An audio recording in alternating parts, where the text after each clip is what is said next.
have to roll out the red carpet just for me, Universal, that I appreciate it.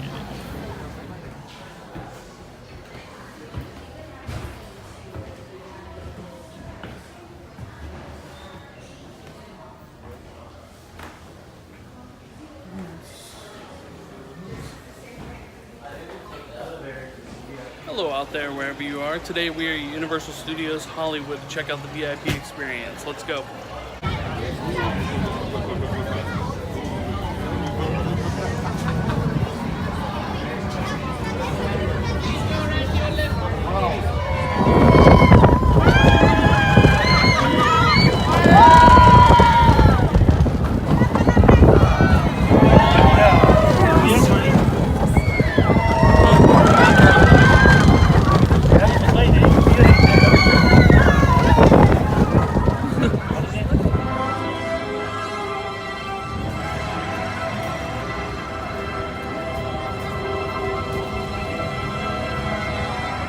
Countdown to extinction, so you definitely want to ride Jurassic Park before September 3rd. That is when it closes for good. Less than 2 months left. Jurassic Park. Because this is where we make a majority of the TV shows and the movies that you guys watch from home, whether it's Netflix or when you go to the movies. And we have been around for quite some time. We just celebrated our 103rd birthday. Go us. We look pretty good for our age. In 1912, he purchased this property. It was a little chicken ranch. And then in 1915, March 15th to be exact, the doors officially opened, and we have been making movies ever since. A few of those in poster form on both sides of the trolley. You might recognize some of your favorites. We have blockbusters like Jaws. We have comedies, dramas. You, Eleanor Shellstrom, are dead. Cool. This location, the afterlife, come on. I've never ever seen this. And explore this in detail, but I'll tell you a little bit about it right now. Now, these buildings, these facades, they're not entirely real buildings. It's just the front and side of the building. It is on both sides. This is the 1920s for Changeling. We had buggies everywhere. And you can see on the street, those little square pegs, those are actually electrical outlets. That's where we plug our street lighting. Carl literally does it. I mean, you're on board the ship, you're sailing to a lost island, you're encountering monsters and creatures from, prehistoric times. Character and personality of Carl. And he's so much more than a monster. In fact, he's not a monster. He is an incredibly majestic, ancient creature. I'm about 16 years old, and I began hanging out at Universal during my summers. When I went to college nearby, I continued to come on the lot and try to become a director. Universal sort of is my birthplace. This is a place I consider my first home, and I love it here. And I keep coming back. Now, welcome to Jurassic Park, you guys. On the left-hand side, you'll see a lot of our mobile labs preserved from the Lost World. Julian Ward. And if you take a closer look, they're actually made predominantly out of plywood. That's because they're lighter, and we can use them for stunts. On your right-hand side, these dinosaur cages, looking a little empty. I wonder where they could be. Huh, that's all I'll say. Now, these mobile labs on your left-hand side actually use in this... hold up. We have company! I knew they were out here, my fine sons. In front of him is a huge panel of buttons. You just press 2 buttons to activate the beginning of our storm. We got some lightning, and some thunder, courtesy of some sound effects. But we're missing the rain, so if we could cue the rain sound, and action. Now these are sprinkler systems shooting the water up into the air. What goes up must come down. Oh no, the last time back we did this happened. A massive flash flood. Thousands of gallons of recycled water dropped from the pits just around the corner. Goes down the hill under the bridge and Shablami! Ooh, easy, breezy, beautiful. It was the town of Goliath on your left-hand side. Second season is also fantastic. Now we're entering a pretty exciting area because this was recently used for a top-secret production for 3 months that was filming here. It was a big movie, A-list director, A-list stars. Now, I'd love to tell you guys all about it, but JV and I, we signed an NDA. What does that mean? It's a non-disclosure agreement, which means they have paid us to be silent. There's a lot of secrecy in movies They don't want you knowing what's happening. And all I can say is it's not a Western, and you will see it in about a year. And you can tell that something was filming here because the streets, a little dirtier than usual. That is the remnants of the dirt. On a day of production on our 6 Points, Texas, it usually looks a little something like this. We have dirt that we've rented from a company called Hollywood Dirt. We spread it everywhere. And then we have our cowboys and our horses. Oh yes, they actually filmed an episode in one of the earlier seasons.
Out here, which is really exciting. They were just filming in Little Europe, but for their second season, they've come out here and changed the exterior of these sets to look like The Good Place as well. You see Jaws sticking out of the water there?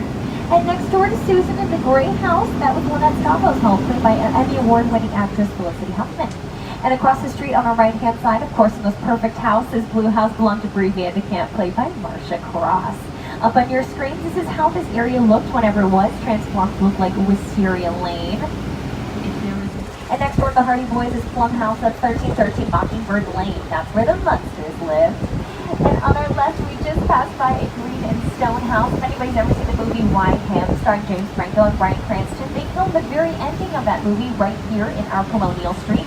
We went green outdoors.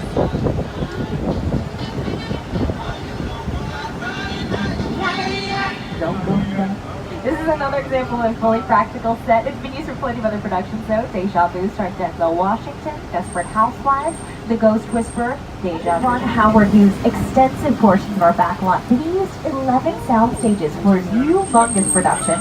One of those stages was devoted entirely to making the Who's look like Who's. Hair, costume, makeup, all the whole shebang, the noses. And in the outsides of these houses, he used 2 million linear feet of styrofoam. He used enough snow to cover 9 American football fields in a war zone now, because their neighbor is a bit of a psycho. His name is Norman Bates. Yeah. Coming up here on our right-hand side are 2 of the most iconic sets in Hollywood. The Bates Motel, as well as the house from Alfred Hitchcock's movie, Psycho.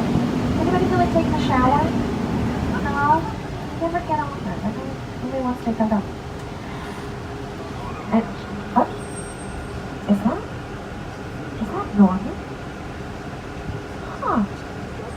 You know what, he's probably just getting room 1 ready. I've heard it is just killer inside of there and everybody wants to be in there. So he's probably just getting it spruced up for the next guest, you know, making sure it's all good, nice and clean. Oh, okay, maybe not. Okay. Guys, just be like super quiet, baby. He hasn't seen the trauma yet. Hey there, Norman Bud. We did not see you put a body in the trunk of your car. Yeah, we can talk about it. Come on. Okay, maybe not. We don't have to talk about it anymore. All right, Steve, we better get out of here. Steve! Steve! Oh, no. Whew. That Norman is quite the lady killer, isn't he? This music comes on by Bernard Herrmann. This is going to be our second off-trolley first off-trolley excursion. This is our first off-trolley excursion, you guys. Woohoo! Please make sure that you do not step on this.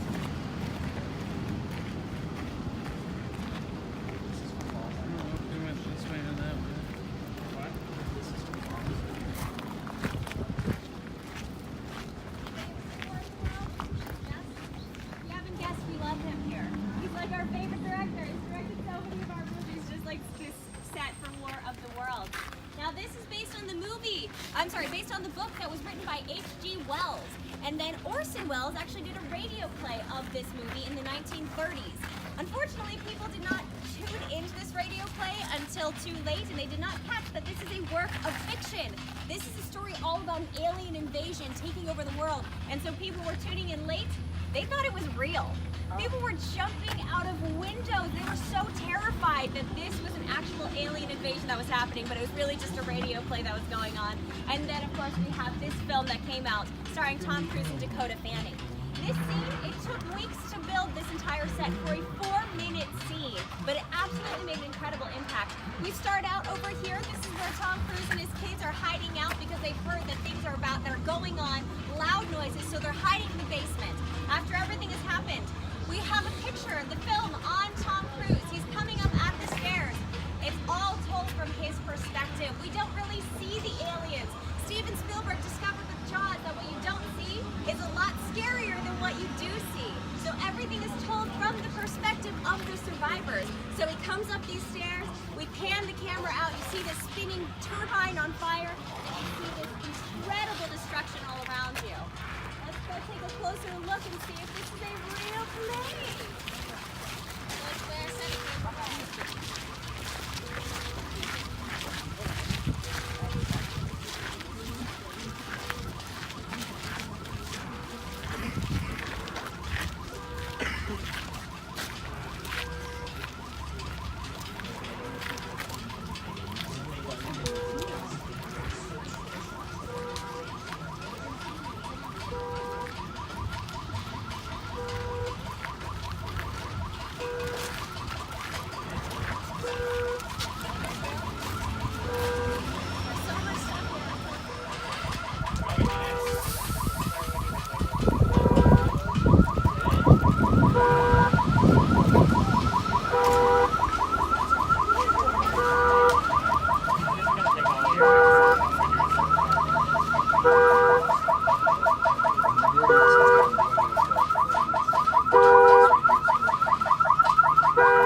And now they are filming. Not today out here. They're probably over on their sound stages today. But that's what it's going to look like when everything comes together.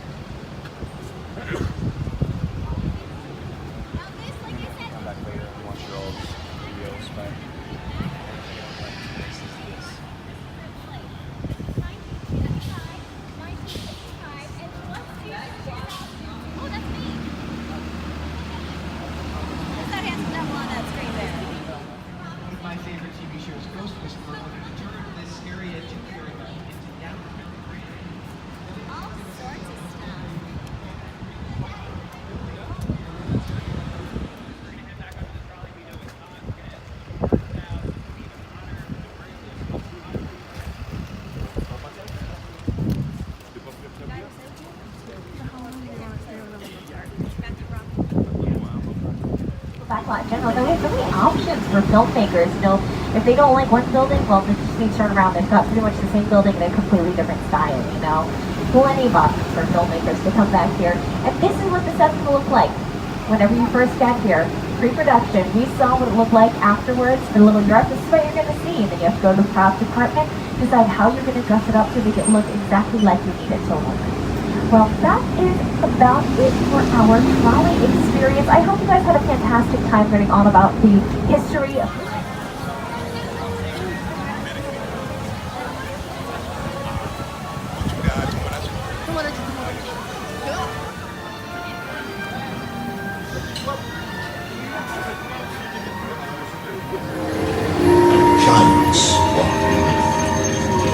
Welcome to Jurassic Park.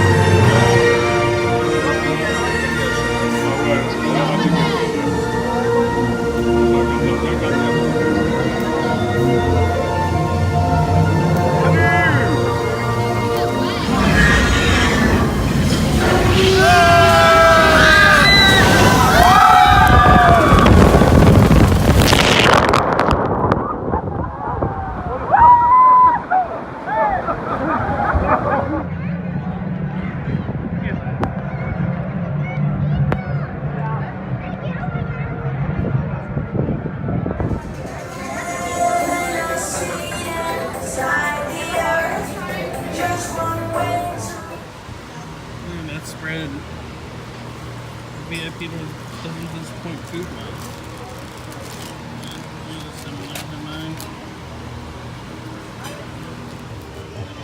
We just finished the studio tour, and I can't help but be disappointed. It wasn't the fault of the tour guide, Braden. His name was Braden, right? Yeah, Braden's great. If you get Braden, great. It wasn't the fault of the food that they feed you. They feed you a great buffet, filet mignon and stuff like that on there. It's awesome. The problem I have is that the VIP studio tour wasn't all that different as far as stuff you got to see from the regular tour. I mean, yeah, we got to get out on the War of the Worlds set. We got to get out at the Back to the Future Clock House, which was awesome. You know, that's one of my favorite movies of all time. So that stuff was cool. But generally, they take you onto like a working TV set, like something that they're actually being filmed currently. And that didn't happen. Usually with the VIP tour, I thought that was like one of like the main benefits of the VIP tour. And it just didn't happen. It wasn't there at all. And nothing really to make up for that experience. It was just strange that it wasn't included. So that part kind of disappointed me. We drove by the good place. They had it prepped for set. We got to see it, but didn't get to, you know, go walk on it or anything. So that was, I'll be honest, it was kind of disappointing. Not really getting to see any TV show set. I know it's a working studio. I know it's a Monday and that they're busy, probably working on these shows, but there had to be one show open that we could have checked out. But all in all, I probably wouldn't do it again. The food was great. The tour guide was great. The tour itself, a little disappointing for the VIP experience.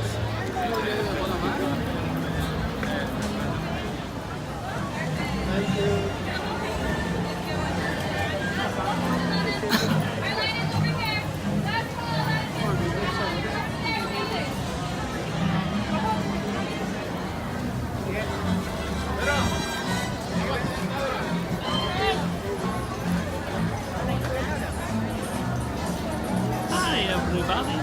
Hey, Dr. Nick.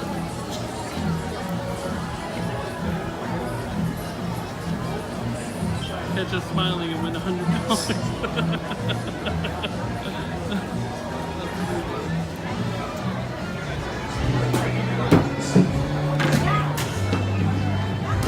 You guys gonna play again? So I think I do have a line going this way. She's got us. Okay, I didn't know where you went. Thank God. We can't lose you. I'm expendable, clearly.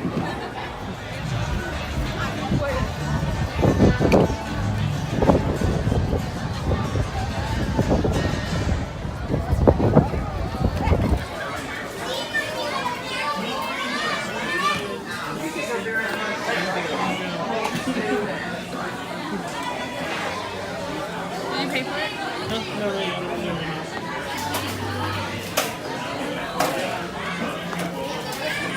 1969 people.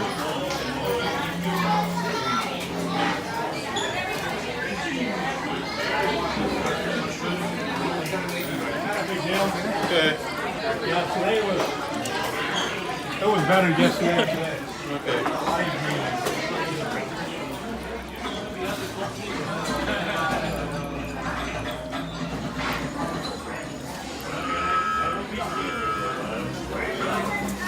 That's right.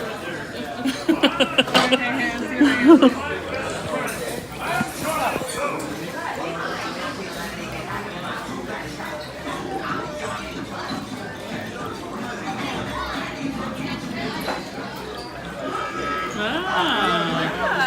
Maybe that's the only one. Casanova. $2,800. This is cool though.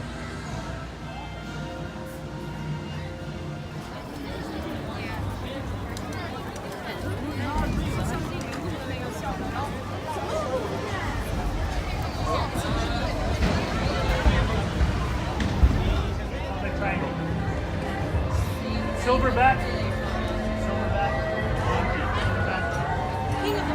The village. What your mom is. Then maybe they'll leave. If Dumbledore did it right and proper that they be here, then they'll more than welcome. Besides, perhaps one of our younger guests will wake to an hour one morning and find themselves on the home. Standing and long deceased history of magic professor Will Phillips. And so the Hogwarts sorting these benches are not safe.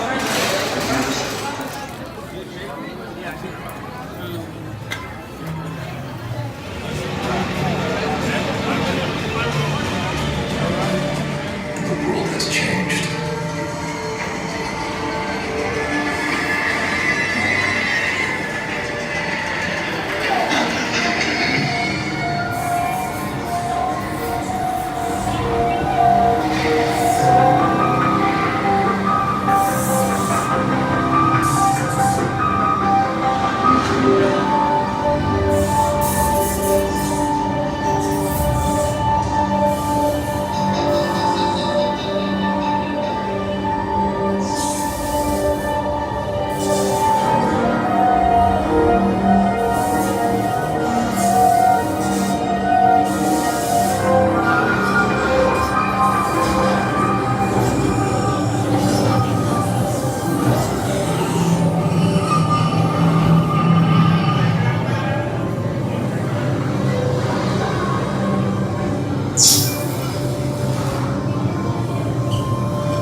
Probably won't see you again for a long time.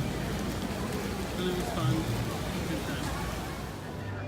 Well, that's gonna do it from Universal Studios Hollywood. The VIP studio tour left a little something to be desired, but still a good time. It was really busy today, so oh well. It's the first time I've been here since I was 5 years old, so I was hoping for a little bit better, but that's okay. But that'll wrap it up. Universal Studios Hollywood. My name is Tom, and I was here. Thanks for watching. Like and subscribe. Bye, guys.